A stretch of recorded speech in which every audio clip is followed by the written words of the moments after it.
The concept of so-called FU money, or having a walk-away fund, is generally spoken about as a way that people who have a job can tell their boss to do the old take this job and shove it, or to leave a toxic partnership or a toxic work environment by having enough resources behind them to where they can go and be unemployed for a while they find their next gig.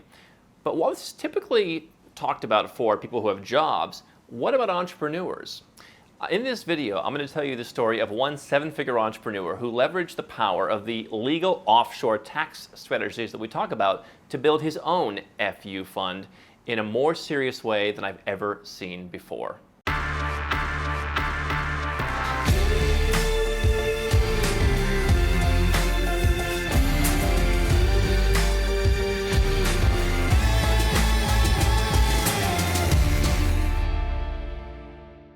Hey guys, I'm Andrew Henderson.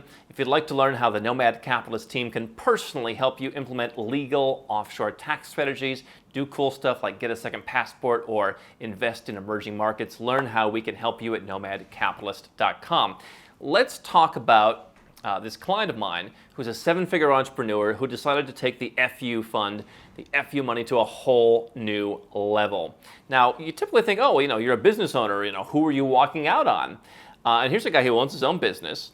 He doesn't have any partners who could go crazy on him. He just owns the whole thing. But he said, you know what, Andrew? We're going through the diagnostic process together. He said, I'm a big believer in the emergency fund, which is the idea of having a certain amount of expenses set aside in case an emergency happens, right? Because emergencies do happen. And where I come from in the US, and I think in a lot of developed countries, even though people make very high salaries in the scheme of things around the world, most of them don't have money to pay for a simple car repair. Or if one paycheck were late, they'd be screwed. I mean, look at what happened when the latest US government furlough, where federal workers weren't getting their paychecks, and they were being foreclosed on, their cars were being taken away, they had every problem that could befall them because they didn't have enough money to go for a week or two without a paycheck. And so here's a guy saying, I like the emergency fund. He says, when we're talking about setting up the banks that I'm going to use overseas, he says, I like liquidity. He said, in fact, my goal is I want my emergency fund to be a lifetime emergency fund. He says, if I decide one day I'm sick of doing this, or something happens and my business stops generating people coming to it, or whatever happens, he said, I want to be able to retire. He was, I think, 32, early 30s. Probably live another 50 to 60 years. And he said, I want to be able just to be done and walk away. He said, it's not my goal, but I just want to be covered. And so what was interesting about this is, here's a guy, seven-figure entrepreneur, making about $1.2 million a year, about $100,000 a month, living in New York, not city, but state. And so I think he was paying, it was getting up there in the high 40% in terms of tax, even with some deductions, 46% or something like that. So he's given about, was it $500,000 a year away in tax. Still making a good income. I know, everyone's going to say Crimea River made $700,000, but it's expensive to live where he lives in New York. There was no city tax, but he lived, somewhere nearby, so it's not a cheap place to live. And he was certainly saving some money. But what we did was we said, okay, let's look at this from two directions. Okay, if you live overseas, you're going to pay some tax. But let's say it's $150,000 a year. Okay, so you've got an extra $350,000 a year roughly to play with. And on the lifestyle side, let's say we can keep your lifestyle the same, really nice level, but we can probably save you $100,000 there. So that's an extra $450,000 a year that's basically needs to be put somewhere. And so by stepping out of the paradigm of having to live in the New York area, we're able to say, all right, well, where do you want to live? And we went through a whole bunch of places. That's kind of irrelevant. But he's going to live somewhere that costs a lot less. And so we said, all right, let's not look at living like a king in New York. Well, let's also not look at being a pauper. Okay, how could you live in like a normal emerging place? And so we figured out, he could make about he could live on about $45,000 a year. Now, that's not his current lifestyle. He's not flying business class around the world, and he's not, eating red caviar every night and all that. But he'd have a nice lifestyle. And so what we decided was, let's give it a 2-year horizon. Okay, let's take $450,000 a year, put that in a bank account, not at 0.6%, but also not at the 6% or 7% that you can make in some emerging economies. Let's split it around different banks. I think we're good figuring out you'd get about 2.5 or 3% yield all told, just because he wanted to keep it in banks. Okay. So we had a series of banks that would do that.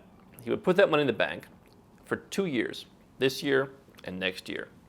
At that point, his screw you fund would be, you could draw the money down to where at the time of his death, I think we figured 50 years from now, so he might be a little short if he lives past 82.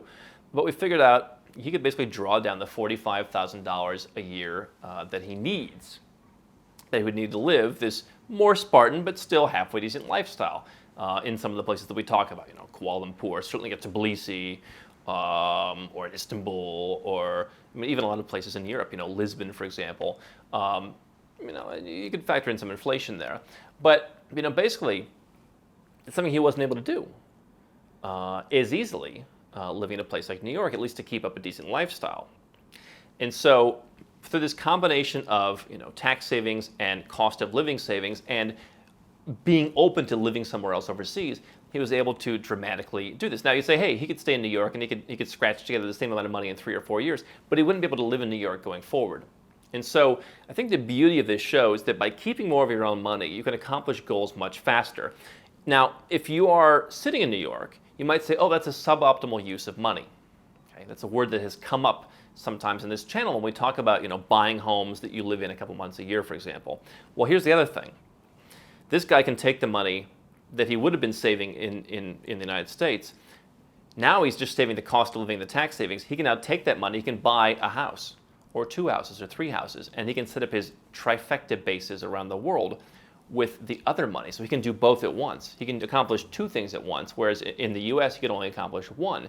So now he has his multiple bases he's paying cash for. So now he's reducing his cost of living, not only now, but in the screw you fund example, because he no longer has a rent payment. So now he can control his standard of living by buying a property from which the rent would be going up in value over the next 50 years and keeping that in check, all while also saving this cash.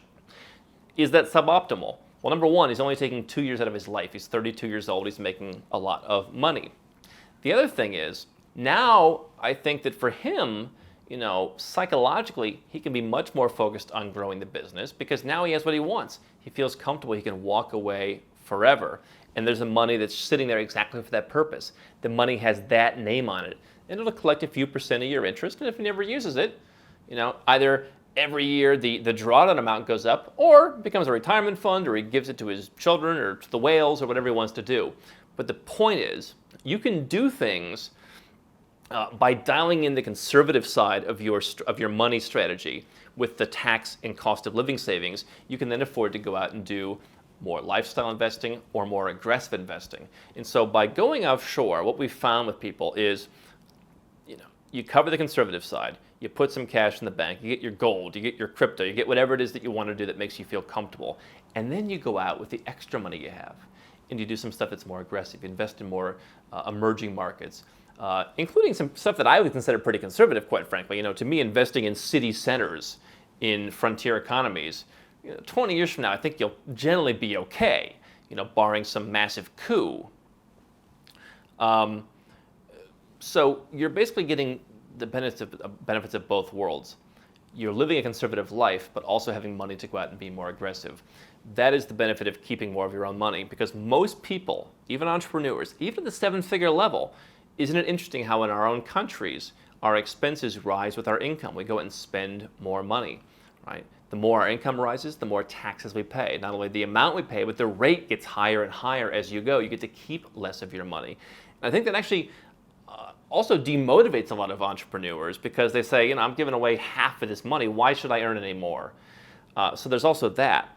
But really, you get to do a lot more things. You get to accomplish a lot more goals. You get to do it a lot faster. And because of that, you get to accomplish, I think, some of these psychological goals that may not be financially optimal, but that actually help you be more productive.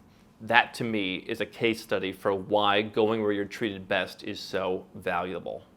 How can Nomad Capitalist help you? 4 ways. Number one, subscribe to our channel and click the notification bell to make sure you get our new video every day. Number two, get a copy of Nomad Capitalist, the book. You'll learn a lot of my personal experiences over a dozen years of studying this stuff, as well as exactly some of the strategies that you can use to build your Nomad Capitalist plan. Number three, if you're not sure where to start, but you want to come and learn from my team and I, you want to come and mingle with like-minded people, learn more about our live conference, Nomad Capitalist Live. It's coming up soon. And number four, if you want some help right now because you've got a burning issue, you need something solved, you want to lower your taxes, get a second passport, or build the Nomad Capitalist lifestyle of your dreams, go to nomadcapitalist.com and click on Become a Client.